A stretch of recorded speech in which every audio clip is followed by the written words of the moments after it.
We are live. Welcome back to the TRU-U podcast for the 68th episode.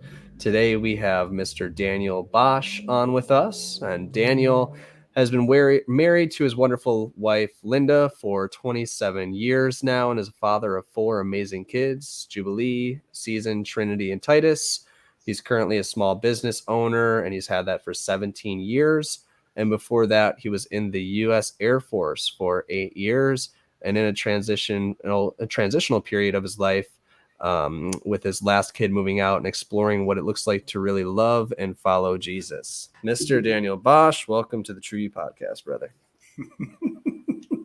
You're just a cheese ball. I love it. You just immediately start laughing, man. You have the part of the reason I wanted you to be honest. Your energy is such a loving and welcoming and positive energy, and obviously there's a lot of spiritual, what I make up is like ties to that, and you open up your heart to people, and I love that.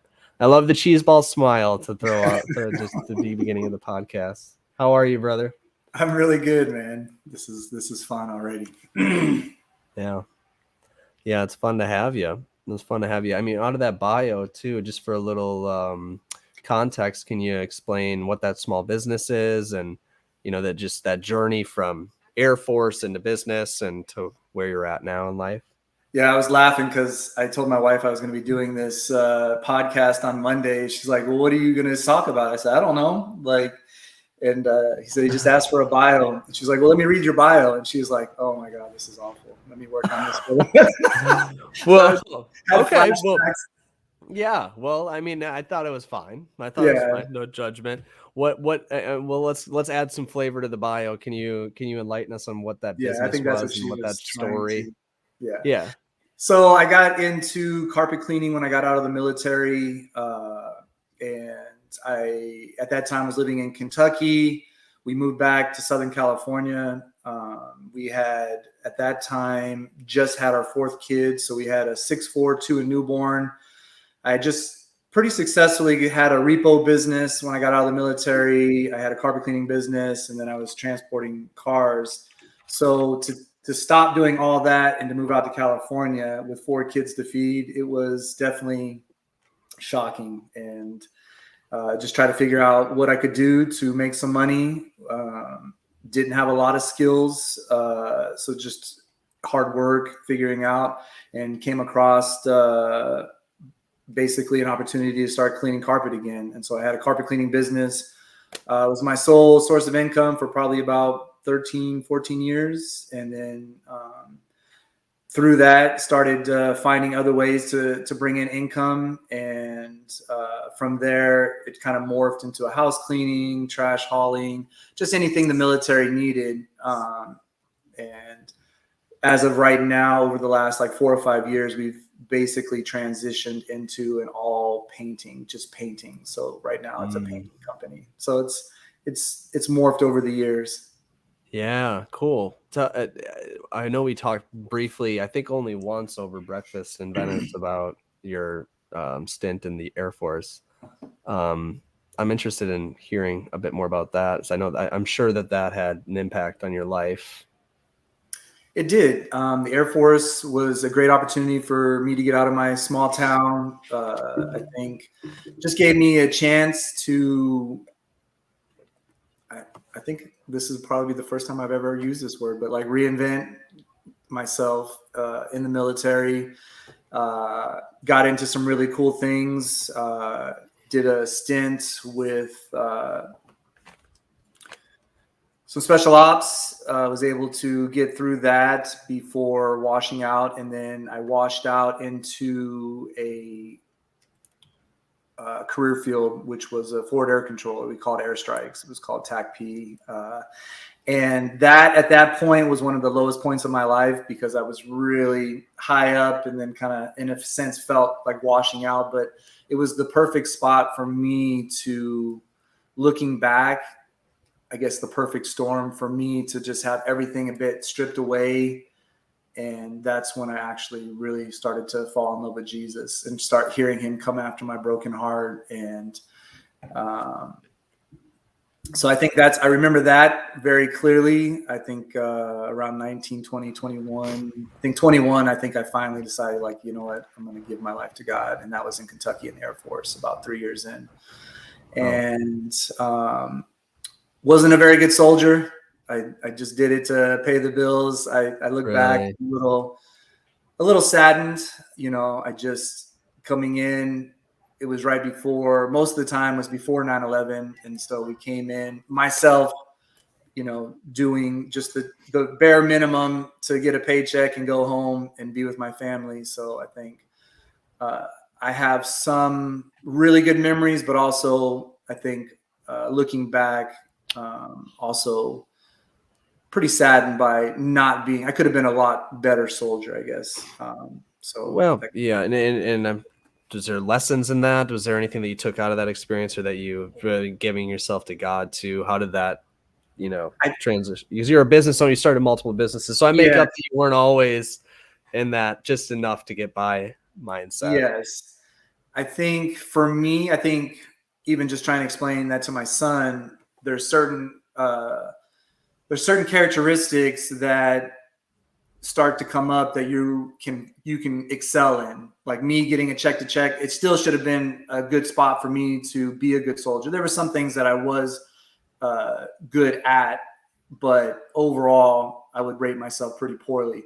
When I got out of the military, not having that check every 2 weeks and having 4 kids to feed and my wife, and them looking at me, like, it really put a fire to, like, I need to figure out how to make some money. And when I realized the job force outside of the military, like, I could work 18-hour days, and the more I worked, the more money or possibilities that I had. So I went to the extreme and ended up getting like 2 or 3 jobs. And just because, you know, the opportunities were so much that I went to the other extreme. And then I started realizing, wow, when you're working for yourself, you can find a lot more motivation.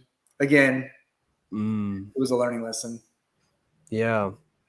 Before we get off the military talk, I'd love for you to just share your experience with David Goggins. If I know, even if it's brief, even if it's brief, I just wanted to, because I know there's some listeners that have like read his stuff, and I know he's an intense guy. I've seen his videos. He's inspired me too. But yeah, I know we talked a little bit about that. But yeah.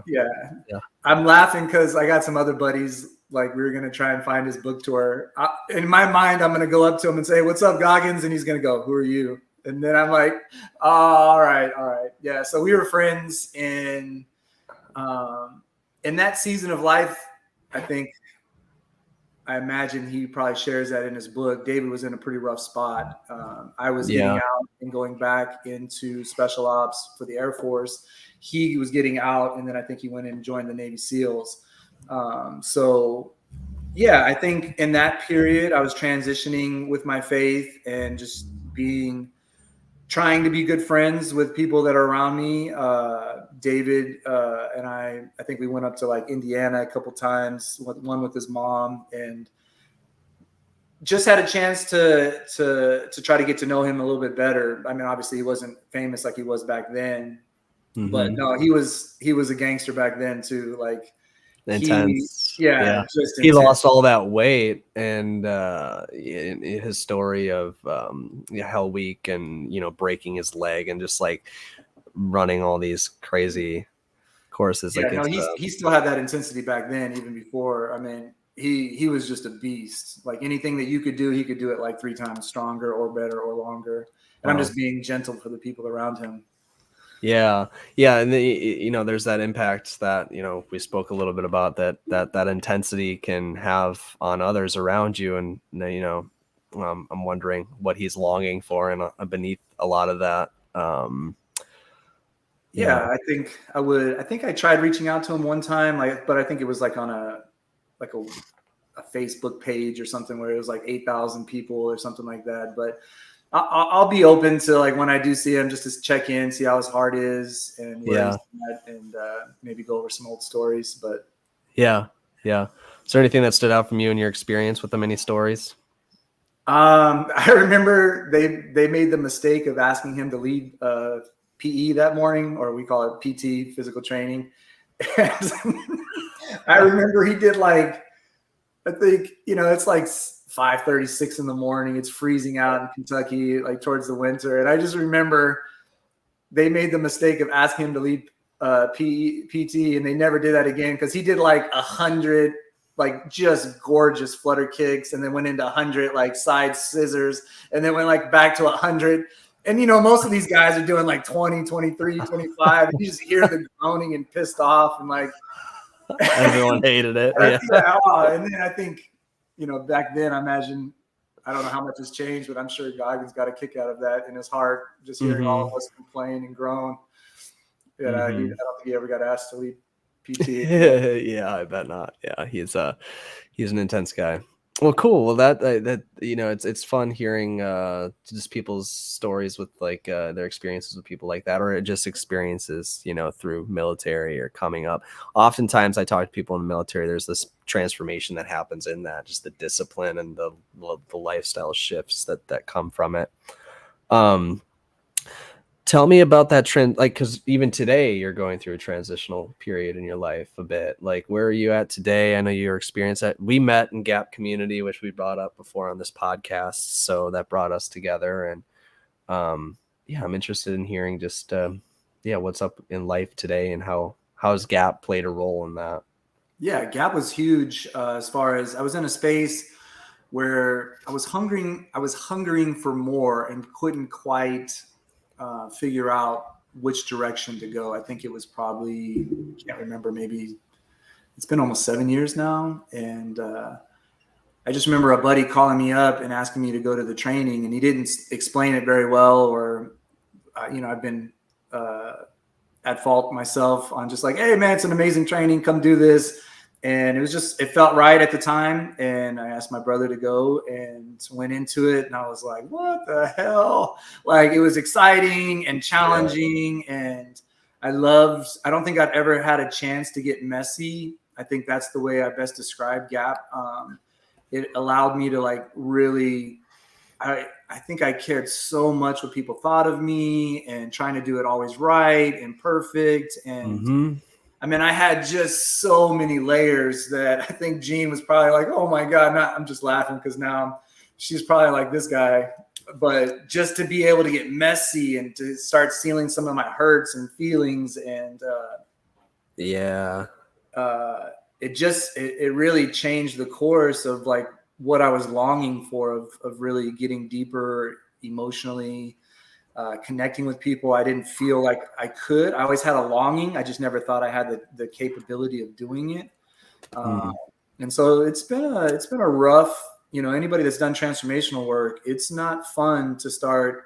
You love the other side of it, but like when you're in it and you're like, holy shit, like this is a lot of work. Like there's days where I'm like, all right, I can't work anymore on myself. Like, this is just brutal. You just at days you feel discouraged, and but taken in like bite sizes. What do you? There's like actually a Jean, her one of her comments stands out to me of like baby steps are for babies. Yeah. So it's like, do we?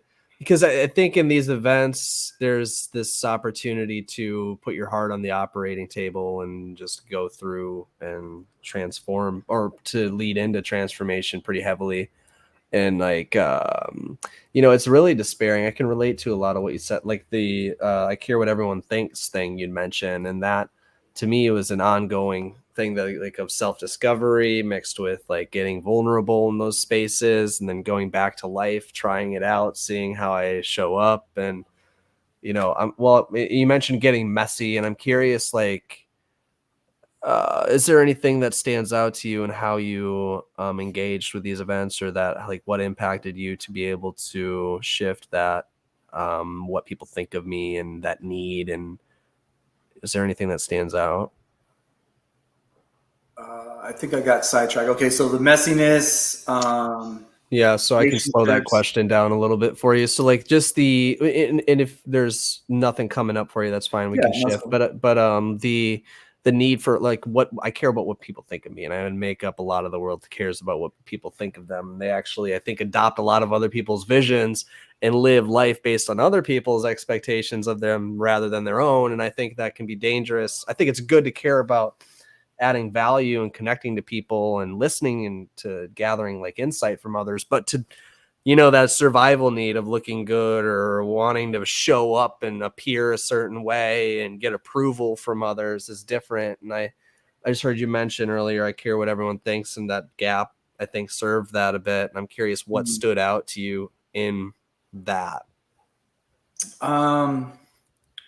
Yeah, there's a bunch of stuff that's jumping out at me. I was, as well as Gap, I was doing another men's team that was really intense. And one of the big things that I've gotten out of both were just the ability to care for people over like what it feels like or looks like. And so the messiness was like for instance, today, it's not that I don't have it. Like I wanted to look good today, like on this podcast, I was like thinking like, oh, like I want to make sure I say all the right things. And then I just had to check my heart and like, it's still there, but I feel like now I'm at a place where, okay, I noticed it. That's all right. But like, it helps me re-engage like with my heart and like, okay, let's show up. Let's check in with Ethan. Like, let's just be honest and vulnerable. And even if I look like an ass, if somebody can get something from it, like like my heart has been shifting over the last couple of years towards that, where, I would have definitely. Yeah. You bring up heart a lot. I love that. And like, to me, that's, well, my makeup from heart is like, that's connected to source, and that there's like this energy, God or source, or there's some people that have mixed beliefs, but I love that you bring up the heart and re-engaging with my heart. Like, what is that experience like for you to re-engage with your heart? Damn, that's a good question. Re-engage with my heart. I think I used to always, let's see what comes up for me naturally. I think I was always scared of my heart. I think I was brought up like, don't like, your emotions can lead you astray, like suck it up, like press on. I think even now seeing, some of the conversations having with some of my adult children and some of the hurts of not letting them express how they felt. Like, I think I was just emotionally immature, or I don't know how to word this. This is still kind of new for me, like laying it out, but I was not checking in with my own heart. So it was really hard for me to check in with their heart. Like, get the job done, take care of it, like get the job done, get the task done. And so it's been a very big struggle to pull out of that and go, okay, if we take all the tasks away, if we take this person as like a commodity, or like, how can I just connect in this moment with my heart without like that, me saying that like maybe 4 or 5 years ago, like, all right, you're a fruitcake. Like, I would just be hard on myself. Notice that judgment too. That's just like you showing up to look good on the podcast. Like, I'm showing up to look good to myself because I don't want to have that tension with myself. I like the word emotions you brought up, and I'm like thinking, your heart is that insight into your emotional, like what are the messages that the emotions are carrying? Like, is there that like intuition almost like that comes in your heart? Like, just, and I think that my experience of you, even if the words aren't coming, it's like you're so intuitive. That's always been my experience of Daniel, is that when I'm with you, it's like you have that just calmness and that like care that's like I think in those moments, and correct me if I'm wrong, or whatever that experience is with yourself and others, do you open up and access your heart when you're in these moments with people, caring and, what's that like? I mean, is it slowing down? Is it? No, it's I think what I heard you say is like, is it slowing down, like using your heart? I'm like, no, it's actually been accelerating. Like, I feel like I'm in more and more positions every day. But I do feel like I do try to slow down. People have said I got this look where I kind of like, I close my eyes and like, it's probably not much, to look at, but I love it when you close your eyes. It's like there's something going, because like for real, like when you're closing your eyes and you're like you're processing or you're receiving, you're being intentional and loving in those moments. Like I feel that energy come off of you, that you're being intentional and loving in those moments. I think I've been more willing to take risks and just say, hey, if I'm wrong, I'm wrong. Like there's just little things that people will say or actions that they'll do that it'll trigger something, and it'll just like open up like, all right, what are they like in my heart? Like, what is that? Like, what is that? Why am I triggered?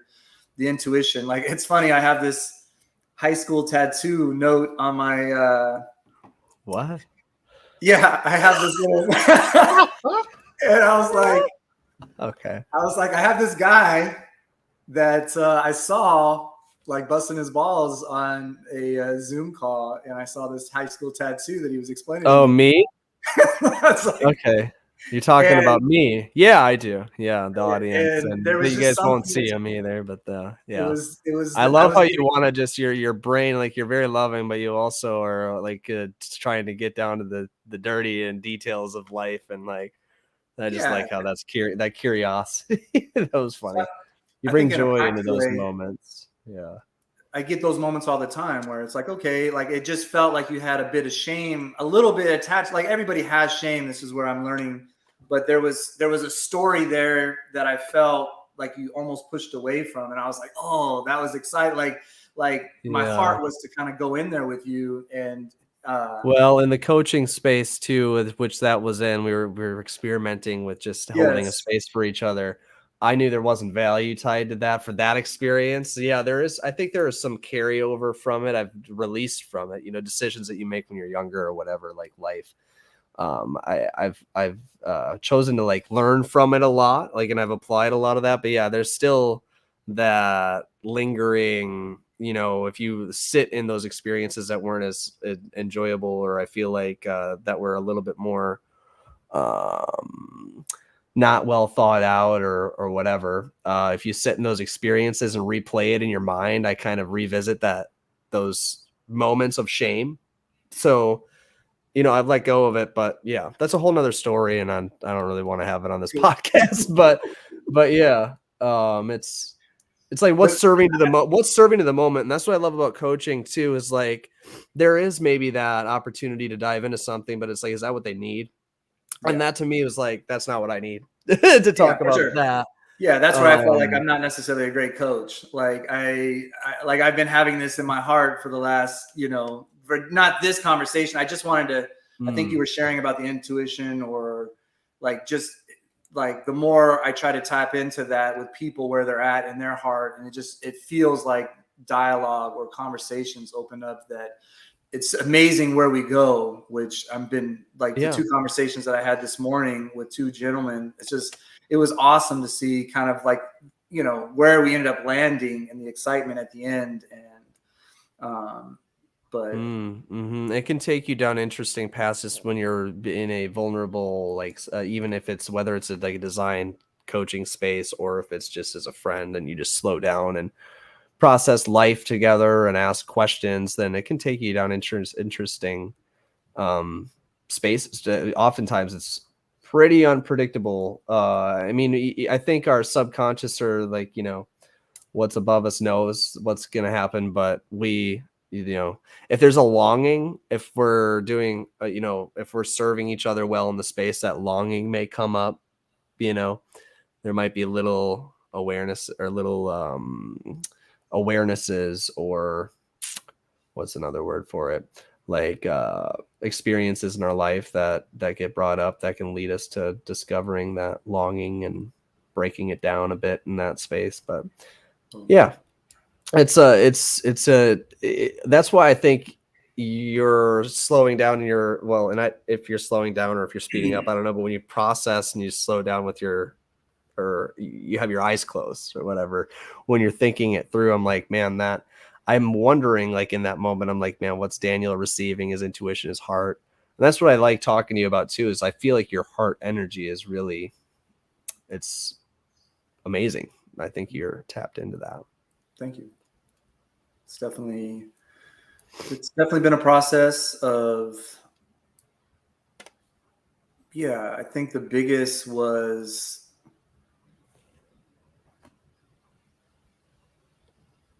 allowing myself to be human and not having to be perfect. I think that was one of the biggest things that, I think, Gene, in that first training that I did, I kept hearing him say, it's okay to be human.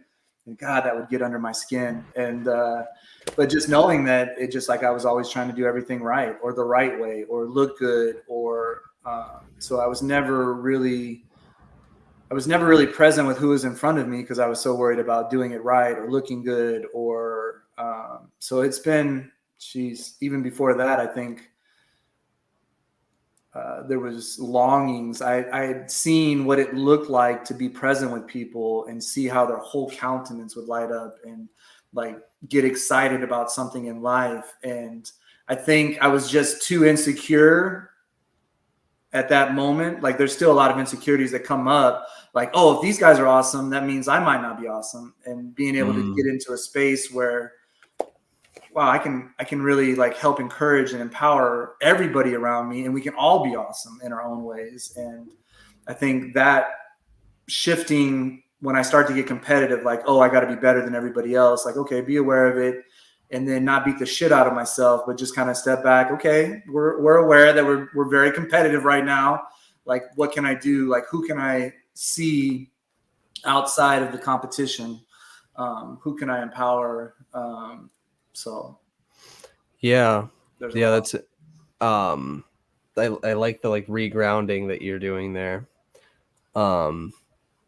Longing, the word too for those listening, is like that the feeling or the beliefs that need that's missing, like that what's missing or what am I, like literally like what longing, you can look it up. It's like what am I longing for? And that like oftentimes behaviors in our life are, there's that underneath the surface longing that's driving these behaviors. So that's what I think a lot of breakthrough and growth can come from, is tapping into discovering what those are and where they came from. And mine was intimacy, just to be vulnerable here.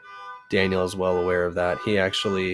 You actually invited me into writing that word down after a few months ago, some experiences in event spaces that we were at.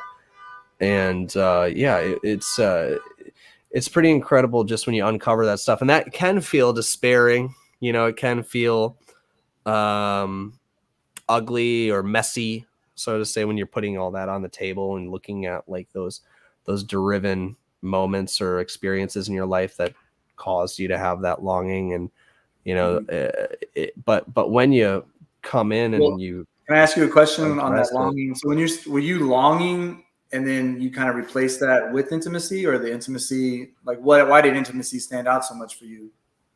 Well, there was a lack of intimacy in my life and just committing to relationships. Like I'd use the analogy that there's people that are in the lobby of my heart and my love and intimacy, but not in the penthouse. Like I let a ton of people in the lobby, but I wouldn't let people up top and experience me fully, or that I would let them give in to me. Like some feedback was it would be tough to be in a committed relationship with you because there's high expectations. I got a lot to give, and I don't trust that a lot of people got as much to give to me. That's like what I had heard. And then with time able to, come to that realization that, man, I'm contributing to this like lack of intimacy by like these choices I'm making, and to run and become better and to really look good, and to a lot of there's a lot of backstory to this whole thing. But um to me, like that intimacy was that's the stand that I made, was to be of deep intimacy. But the longing, and that's the outcome, that's what the is on the other side of the longing, is like, well, what are you going to make a stand for in your life now, like commit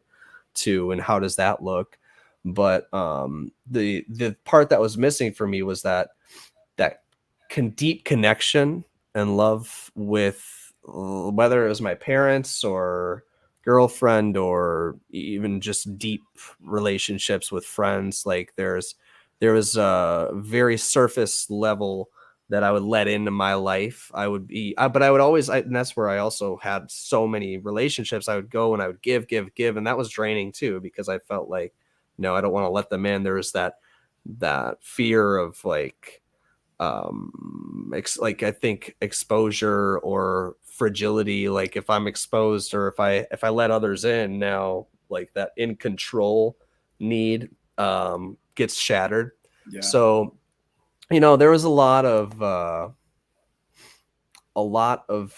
breakthrough moments that came in after that awareness, and it's been for me at least, it didn't all just happen to where like now I can be made like a super intimate human in that flick of a just short time span. But it like knowing it, the awareness starts, and then you put in the actions and check in on your stand. And I yeah, for me, there's a lot of moments with my parents and girlfriend, and then new, like just having deeper conversations, like these little experiences to check into that have stacked up, that have helped me break through that. But I think, yeah, for all of us, that if there's anything, there's always a longing I make up that's driving our complaints or our behaviors, or where we feel scarce in life or insecure. There's something beneath that. So it's interesting when we get to shine a light on it. It's painful. It's painful, but it's amazing when you own it, or when or anybody owns it. Yeah. So Yeah. what are you hearing and all that? I know I went on a run there, brother. No, it was good. I loved it. I loved the. I think I've made the mistake of like, oh, this is going to be different overnight, and it's like I love hearing that you're starting to see like past maybe the surface, like intimacy. Like now it's like you haven't changed overnight, but yeah, you've had that taste, and once you've had that taste, it's like, oh wow, like this is worth me putting the work in for, or like yeah. it's not. Another thing that stands out when you mentioned that too is like I think transformation or like big breakthroughs can happen in a moment, but for it to be solidified and for you to really build a new relationship with the new you, it's like there's a process to that. And that word process stands out to me too, in how we bring like our worthiness in, or how we feel we're like. For example, I was so results driven before, an achiever mentality. And if I didn't get the results that I wanted, or if I didn't get the outcomes that I wanted, that time between when I start and when I get that outcome was often just nose to the grindstone. A lot of like exhaustion and just disconnect from my being. And then like when I began to slow down and just enjoy the process or the journey, and then detach myself from results, like no, outcomes really aren't the determination of my worthiness or my fulfillment like I thought it was. Now it's the process and the getting to grow piece of being new. Like, wow, this is why I feel worthy, or that I feel fulfilled now. Is it's the whole thing rather than Yeah, the I think end. what I'm hearing is that that's a lonely space to be in if you're on that treadmill. Yeah. Yeah. I'm only going to be happy when I weigh 170 pounds. I won't be happy at 180. Okay. That's great. How about you choose to be happy because you're doing it and you get to grow, and whatever becomes there and you're aware of, then you get to process it and you get to like take it in as it goes. Like, I think we oftentimes as humans, and this is like Gene said, you're human. We're all human. We all do this stuff. We we all have our things, and I like some people maybe do the similar thing to me, where they're like hooked on the result or the outcome. And for those folks like me, it's just like what can you do to bring joy into the journey, and to just even be able to make shifts, like, oh, I realized, and what can I do to win today? Even like, it doesn't need to be like a far out lose 10-20 pounds and I'm only going to be happy then. Like, what if I just make that mile run today? Or if I do something that's going to bring in new life, like what joy does that bring me? So Yeah. Growth is interesting, fun, valuable. Yeah. Oh. I'm surprised you're not closing your eyes and going through some heart process stuff right now, Daniel Bosch. Yeah. Yeah, there's just a lot. It's, Yeah. I can be a fire hose of stuff at times too, so you might choke on it. So I apologize if you're choking on it. all good. All good. We are closing in, already 35 minutes in. Can you share with people, you know, what they're currently up to, or if they want to reach out, they want to talk to you, where can they find you? 29 Palms. I know you're out there hanging around in the dirt and the desert. And we actually upgraded a bit. We moved to Redlands, so Redlands, a little closer. Yeah. I was definitely dragging my feet. I loved it out there. Definitely have gotten comfortable. Really good friendships. But yeah, I'm excited about what's going on in Redlands and being a little closer to my kids. And but I think, yeah, my number is 760-361-2106. That's the best way to get a hold of me. Either call me or text me. I will make some time. I love it. I love you're the first one that throws his number down on the podcast. It's great. I hope you get some TRU-U podcast people. Call them, text them. And I know this guy will actually respond to you as well. So I love it. Yeah, as we're ending this thing, is there anything on your heart, anything that you would like to leave the audience with? Anything to leave the audience with?